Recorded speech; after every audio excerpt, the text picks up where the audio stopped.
നമ്മളെല്ലാവരും smart phones ഉപയോഗിക്കും അല്ല. എൻ്റെ ഒരു കാര്യം പറയുകയാണെങ്കിൽ ഓൺ ആവറേജ് ഒരു 4 മണിക്കൂർ സ്മാർട്ട് ഫോണിലായിരിക്കും ഒരു ദിവസം എടുത്താൽ. ഈ 4 മണിക്കൂറിൽ ഫുള്ളും വർക്കായിരിക്കില്ല, കുറേയൊക്കെ ലീഷർ ആയിരിക്കും. അതിൽ മെയിനായിട്ട് സമയം പോകുന്നത് ഇൻസ്റ്റഗ്രാമിലാണ്. അപ്പം എൻ്റെ ഒരു ആവറേജ് എടുക്കുമ്പോൾ ഒരു ദിവസം ഒരു 2.5 മണിക്കൂർ ഇൻസ്റ്റഗ്രാമിലായിരിക്കും. ഒരു ദിവസം 2.5 മണിക്കൂർ, നമുക്കത് അപ്രോക്സിമേറ്റ് ഇത് 3 ആക്കാം.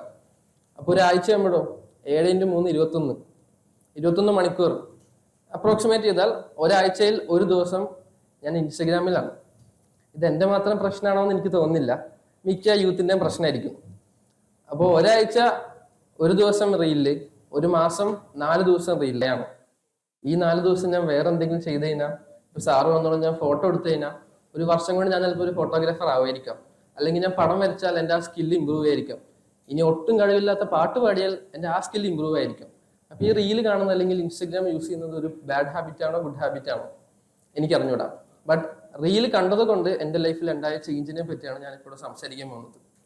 3rd ഇയർ കഴിഞ്ഞപ്പോൾ പ്രത്യേകിച്ച് കോളേജിൽ ഞാൻ അങ്ങനെ മെമ്മറബിൾ ആയിട്ടൊന്നും ചെയ്തിട്ടില്ല. കുറച്ച് ക്ലബ്സിന്റെ പാർട്ടേ ആയിട്ടുള്ളൂ. അങ്ങനെ ഇരിക്കും ഒരു ദിവസം വെറുതെ ബോറടിച്ച് റീല് കാണുമ്പോഴാണ് ഒരു റീലിന്റെ കോൺസെപ്റ്റ് എന്നെ ഒന്ന് ക്ലിക്ക് ചെയ്ത് എൻ്റെ മൈൻഡിൽ. അതെന്താണെന്ന് വെച്ച് കഴിഞ്ഞാൽ, സപ്പോസ് നിങ്ങൾ കോളേജ് ലൈഫ് കഴിഞ്ഞു, ഒരു 10 വർഷം കഴിഞ്ഞിട്ട് ഒരാൾ നിന്നോട് ചോദിക്കുകയാണ്, ഇഫ് ഒന്നും കൂടി കോളേജ് ജീവിക്കാൻ പറ്റുമായിരുന്നെങ്കിൽ എന്ത് ഡിഫറെൻ്റ് ആയിട്ട് ചെയ്യും ഇപ്പോഴത്തെ ലൈഫിനേക്കാളും. എന്നിട്ട് ആ റീലിൽ അവസാനം പറയുന്നത്, നിങ്ങൾക്ക് ഇനി 1 വർഷമുണ്ട്. ഞാൻ 3ാമത്തെ വർഷം അവസാനമായപ്പോഴേ റീല് കണ്ടത്. ഇനി 1 വർഷമുണ്ട്. ആ 1 വർഷം ഈ ലിസ്റ്റ് ഓഫ് തിങ്സിന് വേണ്ടി വർക്ക് ചെയ്യാം. അപ്പൊ അതിൽ ഫസ്റ്റ് വന്ന കാര്യമാണ് കോളേജ് ഫുട്ബോൾ. എവ്രിവൺ, എൻ്റെ പേര് വിഷ്ണു.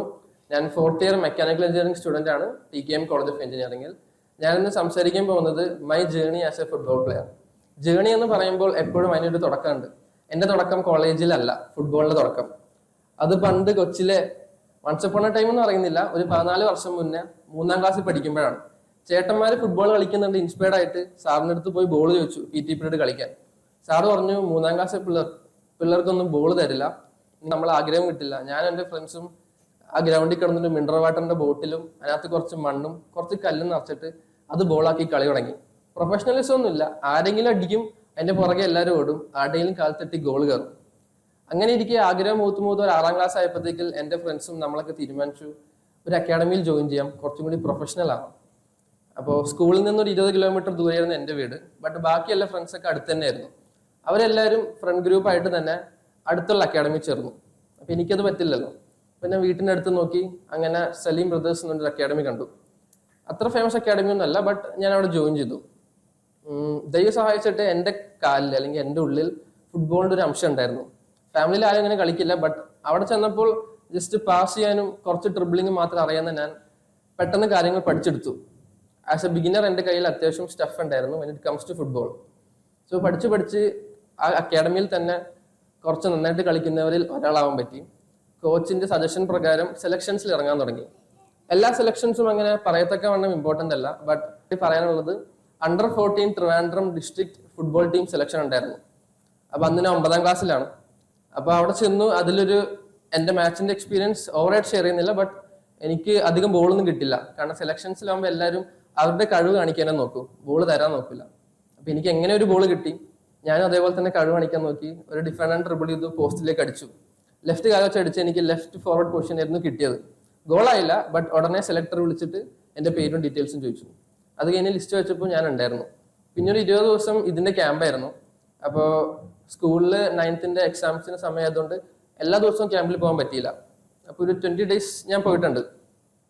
അത് കഴിഞ്ഞ് ലാസ്റ്റ് ഡേ ആണ് 18 ആൾക്കാരുടെ സ്ക്വാഡ് പറഞ്ഞത് for representing Trivandrum. And I was fortunate that അതിലൊരാൾ ഞാനായിരുന്നു. അപ്പോൾ അത് കഴിഞ്ഞ് ഇതിന്റെ മാച്ചസ് പാലക്കാട് വെച്ചിട്ടായിരുന്നു. അപ്പോൾ ഈ വിവിധ ഡിസ്ട്രിക്ട്സിനെ കുഞ്ഞു പൂളാക്കി വെച്ചേക്കാണ്. അപ്പോൾ ഓരോ പൂളിൽ നിന്ന് ബെസ്റ്റ് ടീമിനായിരിക്കും എടുക്കാം. അപ്പോൾ നമ്മുടെ പൂളിൽ നിന്ന് കാസർഗോഡാണ് കയറിയത്, നമ്മൾ സെക്കൻഡ് ആയിപ്പോയി. സോ ട്രിവാൻഡ്രം ഔട്ടായി. ബട്ട് ഞാനന്ന് കളിക്കാനൊന്നും ഇറങ്ങിയിട്ടില്ല, ഞാൻ ബെഞ്ചിലുള്ള പ്ലെയറാണ്. എന്തായാലും എനിക്ക് നല്ല പ്രഷറും ടെൻഷനൊക്കെ ഉണ്ടായിരുന്നു ഇങ്ങനത്തെ ഒരു സിറ്റുവേഷനിൽ ആദ്യമായിട്ട് പോകുമ്പോൾ. പിന്നീട് ആ സെലക്ഷൻ കഴിഞ്ഞ് 10th ആയി. അപ്പോൾ സാർ നേരത്തെ പറഞ്ഞ പോലെ തന്നെ വലിയൊരു ടേണിംഗ് പോയിന്റ് അല്ലെങ്കിലും വീട്ടുകാർക്ക് അത് വലിയൊരു ടേണിംഗ് പോയിന്റ് ആയിരുന്നു. അപ്പോൾ ഇനി മോൻ ഫുട്ബോളൊന്നും പോകണ്ട, പഠിത്തത്തിൽ ഫോക്കസ് ചെയ്താൽ മതി. ഞാൻ അത്യാവശ്യം പഠിക്കായിരുന്നു, പെട്ടെന്ന് കാര്യങ്ങൾ ഗ്രാസ്പ് ചെയ്യും. നേരത്തെ പറഞ്ഞ പോലെ തന്നെ ക്യൂരിയോസിറ്റി എനിക്കും കുറച്ച് കൂടുതലാണ്. അപ്പോൾ പാരന്റ്സ് മീറ്റിങ്ങിനൊക്കെ അവരും പറയും കുട്ടി എല്ലാം ശ്രദ്ധിക്കുന്നുണ്ട്, പെട്ടെന്ന് കാര്യങ്ങൾ പഠിക്കുന്നുണ്ട്. അപ്പോൾ പഠിത്തത്തിൽ ഫോക്കസ് ചെയ്യണം. അച്ഛൻ്റെ അമ്മയുടെ സമയത്ത് കളിച്ചിടന്നവരൊന്നും വലിയ നിലയിൽ എത്തിയിട്ടില്ല. ഓക്കെ, അതുകൊണ്ട് എന്നെ ഈ മേഖലയിൽ വിടാൻ അവർക്ക് താല്പര്യം ഉണ്ടായിരുന്നില്ല.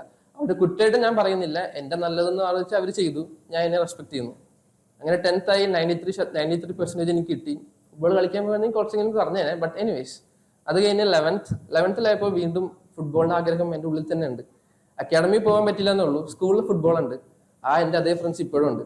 അങ്ങനെ സ്കൂൾ ടീമിൽ കയറി 11ലായപ്പോഴാണ് ഇന്റർ CBSE തമ്മിൽ ഫുട്ബോൾ ടൂർണമെന്റ് ഉണ്ടായിരുന്നു. അതിൽ പാർട്ടിസിപ്പേറ്റ് ചെയ്തു. അപ്പൊ എൻ്റെ സാർ എന്നോട് പറഞ്ഞൊറ്റ ഡയലോഗുള്ളൂ. ഞാനിപ്പോൾ ഡിസ്ട്രിക്റ്റ് കളിച്ച പ്ലെയർ ആണല്ലോ. സാർ മലയാളിയല്ല. സാർ പറയുന്നത് ഇങ്ങനെയാണ്: കണ്ണ, നിങ്ങളുടെ കാലിൽ ബോൾ കിടച്ചാച്ചാ പോസ്റ്റിക്ക് ഡം ഡം, പോസ്റ്റിലേക്ക് അടിക്കുക, വേറൊന്നും നോക്കണ്ട. ഇപ്പൊ ഫസ്റ്റ് മാച്ച് കളിച്ചു. ആദ്യം കുറെ പ്രഷറായിട്ട് ഞാനൊരു 10 മിനിറ്റ് ഒക്കെ ബോൾ അവോയ്ഡ് ചെയ്ത് നടന്നു. കാരണം എൻ്റെ പറ്റി മിസ്റ്റേക്ക് പറ്റിയാലോ എന്ന്. അപ്പൊ ഈ ഒരു മെന്റൽ ബാറ്റിൽ അന്ന് തൊട്ട് എന്റെ മൈൻഡിലുണ്ട്. ബട്ട് ടാലന്റ് ഒരു സ്ഥലത്തുണ്ട്, മെന്റൽ ബാറ്റിൽ ഒരു സ്ഥലത്തുണ്ട്. അങ്ങനെ എനിക്ക് ബോൾ കിട്ടി തുടങ്ങിയപ്പോൾ കുറച്ച് 2-3 അടിയൊക്കെ അടിച്ചപ്പോൾ എന്റെ കോൺഫിഡൻസ് പതുക്കെ ഇമ്പ്രൂവ് ചെയ്തു. അറ്റ് ദ സെയിം ടൈം എൻ്റെ ഒരു മിസ്, അല്ലെങ്കിൽ ഞാൻ ക്ലിയർ ചെയ്യാൻ പറ്റാത്തത് കൊണ്ട് ആ ബോൾ ഓപ്പോസിറ്റ് ടീമിന് കിട്ടി. അവരൊരു ഗോൾ സ്കോർ ചെയ്തു ഫസ്റ്റ് മാച്ചിൽ തന്നെ. അപ്പൊ അവർ ഒരു ഗോളിന് ലീഡായി. ബട്ട് എൻ്റെ ടീം ഒരു ഗോൾ തിരിച്ചടിച്ചു. ഞാനല്ല അടിച്ചത്, നമ്മുടെ ക്യാപ്റ്റൻ ആയിരുന്നു അടിച്ചത്. അത് കഴിഞ്ഞ് പെനാൾട്ടീസിലായി. അപ്പൊ ഞാൻ ഫസ്റ്റ് എടുക്കാം, ഞാൻ വരുത്തിയ മിസ്സിലാണല്ലോ ഗോൾ അടിച്ചത്, ഞാൻ ഫസ്റ്റ് എടുക്കാം. ഞാൻ ഫസ്റ്റ് അടിച്ചു. ഞാൻ അടിച്ച സ്ഥലത്തേക്ക് എന്നെ ഗോൾ കീപ്പർ ചാടി. എന്റെ കോൺഫിഡൻസ് വീണ്ടും തീർന്നു. എന്താണെന്ന് പറഞ്ഞൂടാ. അത് കഴിഞ്ഞ് ഞാൻ വന്ന് കരഞ്ഞു. അതുകൊണ്ട് ഞാനൊരു ബോൾ മിസ്സാക്കി എന്നിട്ടിപ്പോ പെനാൾട്ടി അടിച്ചു കളഞ്ഞു. അപ്പൊ ടീമിലുള്ള സപ്പോർട്ടീവ് ആയിരുന്നു. നമ്മളെ പെനാൾട്ടി ഷൂട്ടൗട്ട് ജയിച്ചു. ആ ടൂർണമെന്റിൽ നമ്മൾ 3rd ആയി. അത് കഴിഞ്ഞ് +1 ഈ ഒരു മാച്ച് കഴിഞ്ഞപ്പോഴാണ് കോവിഡ് ആയത്. ആശയോളണോ പിന്നെന്താ, കോവിഡ്, എൻട്രൻസ്, കീം, അത്യാവശ്യം നല്ല റാങ്ക് ഉണ്ടായിരുന്നു കീമിൽ, 3000 സംതിങ്. സോ TKM എനിക്ക് കിട്ടി. ഞാൻ ഫസ്റ്റ് പ്രിഫറൻസ് വെച്ചത് CET ആയിരുന്നു. CET എൻ്റെ വീടിനടുത്താണ്. അപ്പൊ എന്നെ ഹോസ്റ്റലിൽ നിർത്തൂല. അപ്പൊ ഇനി വീട്ടിൽ നടന്നു കഴിഞ്ഞാൽ വീണ്ടും അവരുടെ താക്കീത് കാണും. അതുകൊണ്ട് ഞാൻ ഹോസ്റ്റലിൽ നിൽക്കാൻ തീരുമാനിച്ചു. സ്പോട്ട് അലോട്ട്മെന്റിൽ ഞാൻ CET എടുത്ത് മാറ്റി, ഞാൻ പോയില്ല. അതുകൊണ്ട് എനിക്ക് TKM കിട്ടി. TKMൽ വന്നിട്ടാണ് ഞാൻ ഈ റീലിന്റെ കാര്യം 3ാം വർഷം ഞാൻ കാണുന്നത്. കോളേജിൽ എന്തൊക്കെ ചെയ്യാൻ ബാക്കിയുണ്ട്. ഫസ്റ്റ് വന്നതാണ് ഫുട്ബോൾ. നേരെ പോയി കോളേജിന്റെ ഫുട്ബോൾ ക്യാമ്പിൽ ജോയിൻ ചെയ്തു. അവിടെ ചെന്നപ്പോൾ ആണ് ഞാനൊരു വളരെ ഡിഫറെന്റ് ആയ ഒരു പേഴ്സണാലിറ്റി കണ്ടത്. നമ്മുടെ ഫുട്ബോൾ കോച്ച് മനീഷ് റഷീദ്. ഇൻസ്റ്റഗ്രാമിലൊക്കെ സാർ അത്യാവശ്യം ഫേമസ് ആണ്. സാർ വളരെ ഫണ്ണി ക്രിയേറ്റീവ് ഗായ് ആണ്. ബട്ട് ക്യാമ്പിന്റെ സംഭവം അല്ലെങ്കിൽ ഫുട്ബോൾ സംഭവത്തിൽ അത്യാവശ്യം ഷാട്ടും പിടിക്കുന്ന ഒരാൾ തന്നെയാണ്. ഫസ്റ്റ് ഡേ ഞാൻ പറഞ്ഞു, സാർ ഞാൻ വിഷ്ണു, 4th ഇയർ മെക്കാനിക്കലാണ്. ഒന്ന് മഴയാണ്. അപ്പൊ സാറ് കോട്ടിട്ട് ഇങ്ങനെ നടക്കാണ്. സാർ എൻ്റെ അടുത്ത് എന്നിങ്ങനെ നോക്കി, ഒരു മൈൻഡും ഇല്ല. സാർ ഇങ്ങനെ നടന്നുപോയി. അതാണ് അവസ്ഥ. അപ്പൊ ഞാൻ നോക്കി, എന്നെ മൈൻഡ് ചെയ്യണ്ട, എന്റെ കളി കണ്ട് സാർ എന്റെ പേര് പഠിച്ചോളൂ. അങ്ങനെ ക്യാമ്പ് എന്ന് പറയുമ്പോൾ സാറിന് ഫിറ്റ്നസ് ആണ് ഏറ്റവും ഇമ്പോർട്ടന്റ്. കളീന് ഉപരി ഫിറ്റ്നസ് ആണ്. 90 മിനിറ്റ്സ് കളിച്ച് നിൽക്കാൻ പറ്റണം. അപ്പൊ സാർ ഈ ബീപ് ടെസ്റ്റ്, ഫാർട്ടലൊക്കെ ചെയ്യിപ്പിക്കും. ഫാർട്ടലൊക്കെ എന്ന് പറയുമ്പോൾ 45 minutes of continuous running with drills ആണ്. ഇതെല്ലാം ഞാൻ ഫിനിഷ് ചെയ്യും. ഈ ഒരു 3 വർഷം ഞാൻ ക്യാമ്പിൽ പോയിട്ടില്ലായിരുന്നെങ്കിലും ഞാൻ ജിമ്മിലും അങ്ങനത്തെ ഓടാനൊക്കെ പോവായിരുന്നു. So I was averagely fit. അപ്പൊ ഈ ടെസ്റ്റ് എല്ലാം ഞാൻ കംപ്ലീറ്റ് ചെയ്യായിരുന്നു. അപ്പൊ ഈ കംപ്ലീറ്റ് ചെയ്തവരായിട്ട് സാർ ഒരു ഫോട്ടോ എടുത്തു. അപ്പൊ ഈ ഫോട്ടോയിലൊക്കെ ഞാനുണ്ട്. അങ്ങനെ ഇരിക്കും ഒരു ദിവസമാണ് സാറ് ഈ എല്ലാ പ്ലേയേഴ്സിനെയും കൂട്ടിയിട്ട് ഒന്ന് 11s കളിപ്പിച്ചു, 2 ടീമാക്കിയിട്ട്. എന്നെ ഇപ്പൊ സാറിന് അറിഞ്ഞിട്ടല്ലോ, ഞാൻ ഇപ്പൊ ബെഞ്ചിലായിരുന്നു. 11s കളിച്ച് കുറെ കഴിഞ്ഞപ്പോൾ കുറെ പ്ലേയേഴ്സ് ക്ഷീണിച്ചു. അപ്പൊ സാർ ഈ ബെഞ്ചിലിരിക്കുന്നവർക്ക് ചാൻസ് കൊടുക്കാൻ എൻ്റെ അടുത്ത് വെച്ചു, ഏത് പൊസിഷനാണ് കളിക്കുന്നതാണ്. പിന്നെ ഒറ്റ സ്വരത്തിൽ കൊണ്ട് സെന്റർ ഫോർവേഡ്. സാറിന് അതൊന്നും ഇഷ്ടപ്പെട്ടു തോന്നുന്നു. ആഹാ, നീ വാടാന്ന് പറഞ്ഞിട്ട് എന്നെ പിടിച്ചൊരു ടീമിലും കിട്ടും. അന്ന് അത്യാവശ്യം നന്നായിട്ട് ഞാൻ കളിച്ചു. നല്ല ക്രോസ് കൊടുത്തു, നല്ല പാസ് കൊടുത്തു. എനിക്കിന്ന് പേടിയെന്ന സംഭവം ഇല്ലായിരുന്നു. അപ്പൊ സാറും അസിസ്റ്റന്റ് കോച്ച് ഉണ്ട് ഷിബു സാർ. ഷിബു സാറിനോട് പറയുന്നത് വേറൊരുത്തം കേട്ടിട്ട് എൻ്റെ അടുത്ത് പറഞ്ഞു, സാർ ആ വിഷ്ണു എന്ന് പറഞ്ഞ പയ്യൻ കൊള്ളാലേ, അവനൊന്ന് ട്രെയിനിങ് കൊടുത്താൽ റെഡിയാക്കി എടുക്കാം. ഇതിനെ കേട്ടപ്പോൾ ഞാൻ വളരെ ഹാപ്പി. ക്യാമ്പിൽ വന്ന ഫസ്റ്റ് ടൈമിൽ സാറ് ഇങ്ങനെ ടീം ഇടും. ഫസ്റ്റ് ഒരു മെയിൻ ബാച്ച് ഉണ്ട്, സെക്കൻഡ് ഒരു ബാച്ച് ഉണ്ട്, 3rd ഉള്ള ബാച്ചിലായിരുന്നു ഞാൻ. അപ്പൊ സാർ എന്നെ കൺസിഡർ പോലും ചെയ്തിട്ടില്ല. പിന്നീട് സാർ ടീം ഇടുമ്പോൾ മെയിൻ ടീം ഉണ്ട്, സെക്കൻഡ് ബാച്ചിൽ ഞാനുണ്ട്. അതിൽ സാർ ഇങ്ങനെ ടീം ഇടും, നീ ഇവിടെ പോ, നീ ടീം. ലാസ്റ്റ് 2 പേര് വരും, അതിലൊരാൾ പോകും, എന്നിട്ടുള്ള ലാസ്റ്റ് ഞാൻ. നീ ഇവിടെ പോയിക്കോ, ആ ആറ്റിറ്റ്യൂഡ് ആയിരുന്നു. പിന്നീട് ഈ 11ന്റെ പെർഫോമൻസ് കണ്ടതിന് ശേഷം ഫസ്റ്റ് ഗ്രൂപ്പിൽ ഞാൻ ആയിട്ടില്ല, സെക്കൻഡ് ഗ്രൂപ്പിൽ ഞാനുണ്ട്. സാർ എന്നെയും വേറൊരുത്തനെയും വിളിച്ചിട്ട് നിങ്ങൾ ഓർഡർ ചെയ്യുന്നതിനിട്ട് ടോസ് ഇട്ട് ടീം എടുത്തോ. സോ ഞാൻ പ്രോഗ്രസ് ചെയ്യുന്നുണ്ട്, ഞാൻ ഹാപ്പി ആയി തുടങ്ങി. അങ്ങനെ ഇരിക്കുകയാണ് 4th ഇയർ ആണല്ലോ, നമുക്ക് IV വന്നത്. അപ്പൊ അങ്ങനെ പോണം. അപ്പൊ ആദ്യത്തെ 5 ദിവസം ഫണ്ണായിരുന്നു. ഗുജറാത്ത്, അഹമ്മദാബാദൊക്കെ അടിപൊളിയായിരുന്നു. ഡൽഹി ലാസ്റ്റ് ഡേ എനിക്ക് ഫുഡ് പോയിസൺ ആയി. അത് കഴിഞ്ഞുള്ള 18 ദിവസം ഞാൻ സ്വർഗം കണ്ടു.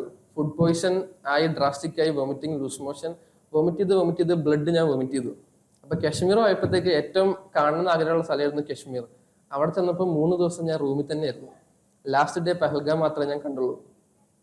അപ്പൊ എന്റെ ക്യാമ്പിന്റെ ഇനി പോകുമ്പോഴത്തേക്ക് എന്റെ ഹെൽത്ത് അത്ര എഫക്റ്റ് ആയി. ട്രിപ്പ് പോയ വൈബോ അതും എനിക്കില്ല. പൈസ കൊടുത്ത് അനുഭവിച്ചിട്ട് വന്ന പോലെയാണ് എൻ്റെ ഇപ്പോഴത്തെ അവസ്ഥ. അത് കഴിഞ്ഞ് നേരെ കോളേജിലേക്ക് പോകുന്ന വഴി ഞാൻ ഒന്ന് ഗ്രൗണ്ടിൽ നോക്കിയപ്പോൾ സാറ് നിൽക്കുന്ന കണ്ടു. സാറിനോട് ഞാൻ ചോദിച്ചു, സാർ നാളെ ക്യാമ്പ് ഉണ്ടോ? സാർ നീ എവിടെ പോയിരുന്നു കുറേ ദിവസം? സാർ IV ഉണ്ടായിരുന്നു. അതാണല്ലേ കുറെ മെക്കാനിക്കൽ ആൾക്കാരെ കാണാത്തേ. ബോഡിയൊക്കെ ഭയങ്കര ക്ഷീണിച്ച്, എന്ത് പറ്റിയെന്ന് ചോദിച്ചു. നമ്മൾ സാർ ഫുഡ് പോയിസൺ ആയി, കുറച്ച് ഡ്രാസ്റ്റിക് ആയി, ബ്ലഡൊക്കെ വൊമിറ്റ് ചെയ്തു, അത് കാണാനും ഉണ്ട്.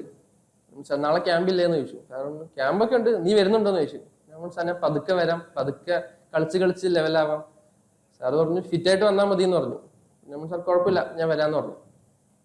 അങ്ങനെ ഞാൻ വന്ന് പിറ്റേ ദിവസം 2 ദിവസം മനീഷ് സാറിന് എന്തോ ക്ലാസ് ആയിട്ട്, സാറല്ല ക്യാമ്പ് എടുത്തത്, ഫിനാഷ് എന്ന് പറഞ്ഞൊരു എൻ്റെ ഒരു കൊളീഗാണ് ക്ലാസ് എടുത്തത്, നമ്മുടെ ചെന്നാണ്. അപ്പൊ ആ 2 ദിവസം ടീം ഇട്ടപ്പോൾ മെയിൻ ടീമിൽ ലെഫ്റ്റ് മിഡ്ഫീൽഡർ കളിച്ച ആൾക്ക് വയ്യാത്തതുകൊണ്ട് എന്നെ പിടിച്ചിട്ടു. ഫിനാഷിനായിട്ടുള്ള പരിചയമായിട്ടാണ് ഇട്ടത്. ആ 2 കളി ഞാൻ നന്നായിട്ട് കളിച്ചു. ഞാൻ 2 ഗോൾ അടിച്ചു. ഞാൻ ഈ ഒരു എക്സോസ്റ്റഡ് സ്റ്റേറ്റിൽ പോലും ഞാൻ 100% കൊടുത്തു. പക്ഷെ അത് വേണ്ടായിരുന്നു. കാരണം അതിനുശേഷം എൻ്റെ ആരോഗ്യം വീണ്ടും താഴത്തോട്ടായിരുന്നു. പിന്നീട് എനിക്ക് മനസ്സിലായി സാർ എന്നെ കളി ശ്രദ്ധിക്കുന്നുണ്ട്. അപ്പൊ എൻ്റെ ഈ മെന്റൽ പ്രശ്നം വീണ്ടും വന്നു. എപ്പോഴൊക്കെ എൻ്റെ ബോൾ കിട്ടുന്നോ അപ്പോഴൊക്കെ സാറിനെ ഇംപ്രസ് ചെയ്യാനുള്ള ഒരു, അല്ലെങ്കിൽ സാർ എന്നെ ശ്രദ്ധിക്കുന്നു എന്നൊരു തോട്ട് എൻ്റെ മൈൻഡിൽ വരുന്നുണ്ട്. എനിക്ക് ഫ്രീ ആയിട്ട് കളിക്കാൻ പറ്റിയില്ല. അതാണ് ഈ മാച്ച് പ്രഷർ എന്ന് പറയാം. ഇതിപ്പോ മാച്ച് അല്ല, സാറ് പ്രഷറാണ്. അപ്പൊ മനീഷ് സാർ പ്രഷർ എന്ന് വേണമെങ്കിൽ എന്നെ പറയാം. അങ്ങനെ പോയി സാറിന് ഇൻഫർമേഷൻ കിട്ടി, സോൺ ഫുട്ബോൾ ടൂർണമെന്റ് ഇനി വരാൻ പോവാണ്. സാറ് പറഞ്ഞു ഇങ്ങനെ ഗ്രൂപ്പ് 1 ഗ്രൂപ്പ് 2 ആയിട്ട് എനിക്ക് മാനേജ് ചെയ്യാൻ പറ്റില്ല. ഇനി തൊട്ട് ഗ്രൂപ്പ് 1 രാവിലെ, ഗ്രൂപ്പ് 2 ഈവനിങ്. ഞാൻ അപ്പോൾ ഗ്രൂപ്പ് 2-ലായിരുന്നു. ഫസ്റ്റ് ഡേ ഗ്രൂപ്പ് 2-ന്റെ ഈവനിങ് ക്യാമ്പ് കഴിയുമ്പോൾ ഞാൻ സാറിന്റെ ടീമിന് ഓപ്പോസിറ്റേ കളിച്ച്. സാർ എന്ന ആളില്ലാത്തതുകൊണ്ട് ഗോളിൽ നിന്നു. ഞാൻ അത്യാവശ്യം എൻ്റെ ഒരു 70% കൊടുത്തു, ഒരു ഗോൾ അടിച്ചു. അത് കഴിഞ്ഞ് സാർ എന്നെ വിളിച്ചിട്ട് വന്നു, നാളെ തൊട്ട് രാവിലെ വന്നാൽ മതിയെന്ന്. അപ്പൊ വീണ്ടും ഒരു സന്തോഷം തോന്നി. ബട്ട് ഈ ഒരു IV കഴിഞ്ഞുള്ള ഹെൽത്തിന്റെ പ്രശ്നം കാരണം എൻ്റെ കളിയിൽ ഞാൻ സാറ്റിസ്ഫൈഡ് അല്ല. ഞാൻ സാറിനോട് പറഞ്ഞു, സാർ ഞാൻ 2 ആഴ്ച കൂടി നിന്നിട്ട് കുറച്ചും കൂടി ഇമ്പ്രൂവ് ആയിട്ട് ഞാൻ രാവിലത്തെ ബാച്ചിൽ വരാം. സാറിനത് ഇഷ്ടപ്പെട്ടു. സാർ പറഞ്ഞു good decision, keep it up. അങ്ങനെ ഞാൻ വൈകുന്നേരത്തെ ബാച്ചിൽ തന്നെ വീണ്ടും കണ്ടിന്യൂ ചെയ്തു. അങ്ങനെ ഇരിക്കെ വീണ്ടും സാറിന് ഇൻഫർമേഷൻ വീണ്ടും വന്നു. സോണിന്റെ ഡേറ്റ് വന്നു. സോൺ വരാൻ പോകണമെന്നേ അറിഞ്ഞുള്ളൂ. ഇപ്പൊ സോൺ ഫുട്ബോൾ ടൂർണമെന്റ് ഡേറ്റ് വന്നു. സാറ് പറഞ്ഞു മോർണിംഗ് ബാച്ചിലും കളിക്കുന്നവരുണ്ട്, ഈവനിങ് ബാച്ചിലും കളിക്കുന്നവരുണ്ട്. ഇത് രണ്ടുപേരും കൂടി കമ്പൈൻ ചെയ്ത് നമുക്കൊരു ടീം ഉണ്ടാക്കണം. അതുകൊണ്ട് ഇപ്പോഴത്തെ പെർഫോമൻസ് വെച്ചിട്ട് ഞാൻ പ്ലേസിനെ റാങ്ക് ചെയ്തിട്ടുണ്ട്. അതിപ്പോൾ വായിക്കാനും ഉണ്ട്. പ്ലേസിന്റെ റാങ്ക് ലിസ്റ്റ് വായിച്ചു. സോ റാങ്ക് 1-ൽ വന്ന കുറേ പ്ലേയേഴ്സ് ഉണ്ട്. അതേപോലെ റാങ്ക് 2-ൽ വന്ന കുറേ പ്ലേയേഴ്സ് ഉണ്ട്. റാങ്കിൽ 1-ലുള്ളവർ ഡെഫിനറ്റ്ലി ടീമിലുണ്ട്. 2-ലുള്ളവർ ഇംപ്രൂവ്മെന്റ് സ്റ്റേജിലാണ്. ആ 2-ൽ ഒരു 5-ാമത് 6-ാമതായിരുന്നു ഞാൻ. എന്നെപ്പറ്റി പറഞ്ഞ റിമാർക്സ്, വിഷ്ണു ഫിറ്റാണ്, 90 മിനിറ്റ്സ് ഓടാൻ ഫിറ്റാണ്. ബട്ട് മാച്ച് പ്രഷർ ഉണ്ട്, മാച്ച് എക്സ്പീരിയൻസ് ഇല്ല. Obviously I agree. കാരണം എനിക്ക് തോന്നിയ ആ കാര്യമാണ്, മാച്ച് പ്രഷർ ഉണ്ട്, മാച്ച് എക്സ്പീരിയൻസ് ഇല്ല. ബട്ട് അത് കളിച്ച് തന്നെ ഉണ്ടാവണം. അന്ന് 9-ൽ നിർത്തി ആ ഒരു ഗ്യാപ്പിന്റെ ആയിരിക്കും എനിക്ക് അറിഞ്ഞൂടാ. ബട്ട് കളിച്ചേ ഉണ്ടാക്കാൻ പറ്റൂ. ഞാൻ എത്ര ഒബ്സസ്ഡ് ആയിട്ടും കാര്യമില്ല, സമയം എന്നൊരു ഫാക്ടർ അവിടെ ഉണ്ട്. ഓക്കെ, എന്തായാലും ഗ്രൂപ്പ് 2-ലുണ്ടല്ലോ. ബാക്കി എല്ലായിടത്തൊക്കെ സാറ് പൊയ്ക്കോന്ന് പറഞ്ഞു. അത് ഇനി അടുത്ത സെമ്മിൽ ക്യാമ്പിൽ വന്നാൽ മതി. എൻ്റെ അടുത്ത് അത് പറഞ്ഞില്ലല്ലോ, ഞാൻ എന്തായാലും കളിക്കാൻ പറ്റുമല്ലോ. സോ എന്നെ 100% കൊടുത്തു. അപ്പോഴത്തേക്കാണ് സാറ് 19 ആൾക്കാരുടെ സോൺ ഫുട്ബോളിന്റെ സ്ക്വാഡ് പറഞ്ഞത്. ആ 19 ആൾക്കാരിൽ ഞാനില്ല. അപ്പൊ വീണ്ടും പ്രഷർ പോയി. ഇനിയിപ്പോ സാർ എന്നെ നോക്കുന്നില്ല, ഓൾറെഡി ടീം ആയല്ലോ, ഇനിയിപ്പോ റിലാക്സ് ചെയ്ത് കളിക്കാന്ന് പറഞ്ഞു. വീണ്ടും എന്റെ കളി ഒന്ന് ഇമ്പ്രൂവ് ആയി വന്നപ്പോഴത്തേക്ക് സാറ് പറഞ്ഞു ഇന്റർ സോണിന് ഞാൻ 22 പേരുടെ സ്ക്വാഡാ പറയാൻ പോകുന്നത്. അപ്പൊ ഇനി 3 പേർക്ക് കൂടി ചാൻസ് ഉണ്ട്. വീണ്ടും പ്രഷർ. ആ 3-ൽ ഒരാൾ ഞാനാവണല്ലോ. അങ്ങനെ ഇരിക്കുകയാണ്. ഓൾറെഡി ടീമിലുണ്ടായിരുന്ന 2 പ്ലേയേഴ്സ്, ഒരാൾ ആർക്കിടെക്ചറാണ്, അപ്പൊ ഇന്റേൺഷിപ്പിന് പോയേക്കായിരുന്നു. മറ്റൊരാൾ ഇഞ്ചുറി കാരണം കളിക്കാണ്ടിരിക്കുകയായിരുന്നു. അവർ 2 പേരും വന്നു. അപ്പൊ ഈ 19 എന്നുള്ളത് 21-ആയി. ഇനി ഒരാളേ ഉള്ളൂ. പ്രഷറിന്റെ അങ്ങേ എത്തി. ഇതൊരു 3 മാസത്തിനുള്ള കഥ കേട്ടത്. അപ്പൊ ആ ഒരു സ്റ്റേജ് എത്തിയപ്പോഴത്തേക്ക് ഫൈനലി ഈ ഒരു ഷോർട്ട് ലിസ്റ്റ് ചെയ്തതിൽ വീണ്ടും ഷോർട്ട് ലിസ്റ്റ് ചെയ്ത് അവസാനം 5 പേര് വന്നു. ഈ 5-ൽ ഞാൻ എത്ര പരിശ്രമിച്ചിട്ടും ഞാൻ 5-ാമതേ ആയുള്ളൂ. അതിൽ ആദ്യം വന്ന ആളെ സാർ ടീമിലെടുത്തു. അപ്പൊ ടീമിൽ കയറണം എന്നുള്ള എൻ്റെ മോഹം അവിടെ വെച്ച് അവസാനിച്ചു. ഞാൻ എൻ്റെ ലൈഫിൽ ഇതുവരെ 100% പണിയെടുത്ത അല്ലെങ്കിൽ 100% എൻ്റെ എഫേർട്ട് ഇട്ട ഒരു കാര്യമില്ല. ഈ ഒരു ക്യാമ്പ് ഒഴിച്ച് 100% ഇട്ടിട്ടും ഞാൻ അവിടെ തോറ്റു. ഇനിയിപ്പോ വർക്ക് ചെയ്യുന്നതിൽ കാര്യമുണ്ടോ എന്നൊക്കെ ഞാൻ ആലോചിച്ചു. നമ്മൾ ഈ തോക്കുമ്പോഴാണല്ലോ എല്ലാ നെഗറ്റീവ് തോട്ട്സും കൂടി ഒരുമിച്ച് വരാം. അല്ലാത്തപ്പോൾ ഒരു പ്രശ്നമില്ല. അപ്പൊ എന്തൊക്കെയാണ് 2 പുഴുങ്ങിയ മുട്ട, ഏത്തപ്പഴം, ഉറക്കം, സ്ട്രെച്ചിങ്, വർക്കൗട്ട് എല്ലാം വേസ്റ്റ് ആണോ എന്ന് ഞാൻ ആലോചിച്ചു. ഞാൻ എന്നെ തന്നെ ഡൗട്ട് ചെയ്തു. ബട്ട് എന്നാലും 100% കൊടുത്തിട്ട് തോറ്റില്ലേ, അപ്പൊ ഇനി ഇതിക്കുള്ളിൽ എന്ത് വരാനാ, അങ്ങനെ ഞാൻ ആലോചിച്ചു. അപ്പൊ ഞാൻ നേരത്തെ പറഞ്ഞ റീലിന്റെ കാര്യം, ലിസ്റ്റ് ഓഫ് തിങ്സിൽ ഫസ്റ്റ് ആയിരുന്നു കോളേജ് ഫുട്ബോൾ. അതെന്തായാലും നടക്കില്ല എന്ന് മനസ്സിലായി. ഇനിയിപ്പോ സെക്കൻഡ് തിങ് ആയിരുന്നു MUN കേട്ടിട്ടുണ്ട്, കോളേജിൽ മോഡൽ യുണൈറ്റഡ് നേഷൻ. കണക്കിന് ഒഴിവാക്കാൻ വേണ്ടി ഞാൻ പോയി MUN ചേർന്നു. അപ്പൊ എന്തായാലും 100% കൊടുത്ത് തോറ്റുകൊണ്ട് അവിടെ ഏറ്റവും മജസ്റ്റിക് ആയിട്ട് ടോപ്പിക് MUന്റെ violence against woman in middle east north African region ആയിരുന്നു. അതിൽ ഇസ്രായേലിനെ റെപ്രസെന്റേറ്റീവ് ആയിട്ടാണ് ഞാൻ പോയിരുന്നു. ആ ഒരു MUന്റെ ഡിസ്കഷൻ കഴിഞ്ഞപ്പോൾ ഞാനായിരുന്നു ബെസ്റ്റ് ഡിബേറ്റർ. അത് കഴിഞ്ഞ് ഇതേപോലെ കേട്ടിട്ടുള്ള വേറൊരു കാര്യമാണ് ഈ ഒരു പ്ലാറ്റ്ഫോം ടെഡ്. കാരണം എനിക്ക് പ്രശ്നമില്ലല്ലോ, അങ്ങനെ ഞാൻ ഇതിന് കൊടുത്തപ്പോഴത്തേക്ക് ഇതിനൊരു ടോപ്പിക് കാണും. ഞാൻ വിചാരിച്ചു എൻ്റെ ഫുട്ബോളിന്റെ തോൽവി തന്നെ ഒരു ടോപ്പിക് ആക്കാം. ഞാൻ അതിൽ ഈ ഒരു സ്റ്റേജിൽ എത്തിയത്. ഞാൻ ഈ ജേണി സ്റ്റാർട്ട് ചെയ്ത് എവിടെ നിന്നാണ്, ഒരു റീലിൽ നിന്ന് ഫുട്ബോൾ ടീമിൽ കയറണം നിന്ന് ഫുട്ബോൾ ടീമിൽ കയറാൻ പറ്റിയില്ല, തോൽവിയുടെ പരമോന്നതിയിൽ എത്തി എന്ന് ഞാൻ വിചാരിച്ചു. പക്ഷെ ഇപ്പൊ ഞാൻ ഈ പ്ലാറ്റ്ഫോമിൽ നിൽക്കുന്നു. എന്നെക്കാളും വലിയ വലിയ പൊസിഷനിൽ നിൽക്കുന്ന ആൾക്കാർ പറഞ്ഞ അല്ലെങ്കിൽ സംസാരിച്ച അതേ സ്റ്റേജിൽ ഞാൻ നിൽക്കുന്നു. ഇതെല്ലാം കണ്ടിട്ടാണോ ഞാൻ ജേണി സ്റ്റാർട്ട് ചെയ്തത്? അല്ല. അപ്പൊ എനിക്ക് പറയാനുള്ളത് വളരെ സിമ്പിൾ കാര്യമാണ്. ഞാൻ വച്ച ലക്ഷ്യം എന്തായിരുന്നു? കോളേജ് ടീമിൽ കയറാൻ. ഇവിടെ ആയിരിക്കും എനിക്ക് എൻ്റെ കോളേജിനെ വേണ്ടി ഫൈറ്റ് ചെയ്യണം, അല്ലെങ്കിൽ അവരെ റെപ്രസെന്റ് ചെയ്യാൻ വേണ്ടിയാണ് ഞാൻ ഈ ടീമിൽ കയറണം എന്ന് പറഞ്ഞത്. അല്ലാണ്ട് ബെഞ്ചിലിരിക്കാനല്ല. അവിടെ എനിക്ക് 22 ഒരാളാവാൻ പറ്റിയില്ല, അല്ലെങ്കിൽ 11 ഒരാളാവാൻ പറ്റില്ല. പക്ഷെ ഈ ഒരു പ്ലാറ്റ്ഫോമിൽ ഞാൻ ഒറ്റയ്ക്കേ ഉള്ളൂ. എൻ്റെ കോളേജിനെ റെപ്രസെന്റ് ചെയ്യുന്നത് ഞാൻ ഒറ്റയ്ക്ക്. അപ്പൊ എനിക്ക് മനസ്സിലായി, നമ്മൾ ആഗ്രഹങ്ങൾ സെറ്റ് ചെയ്യുമ്പോഴത്തേക്ക് ക്ലിയർലി ഡിഫൈൻഡ് ഗോൾസ് സെറ്റ് ചെയ്യണം. ഞാൻ ടീമിൽ കയറണം എന്നുള്ള ആഗ്രഹം വെച്ചതിന് ഉപരി എൻ്റെ മാച്ച് പ്രഷർ അല്ലെങ്കിൽ മാച്ചിൽ പ്രഷർ സിറ്റുവേഷനിൽ കളിക്കാനുള്ള എബിലിറ്റി കൂട്ടണം.